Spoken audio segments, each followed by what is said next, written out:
Madame Rosière, je vous en prie. Ce serait très bref, d'autant plus que je partage un certain nombre de préoccupations qui ont été évoquées. La première, c'est effectivement, s'agissant des contenus en ligne, on voit bien qu'on a aujourd'hui un ensemble de règles qui sont parfois floues, imparfaitement définies, mais je vous avez donné l'impression de lier ça très fortement à la question du blocage territorial. Est-ce que, avant d'envisager, on va dire, une harmonisation aussi forte, peut-être déjà faudrait-il commencer par établir un socle de règles de protection des consommateurs qui s'applique partout,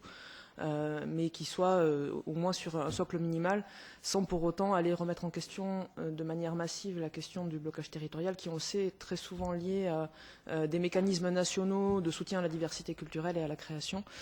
Ma deuxième question, elle porte effectivement sur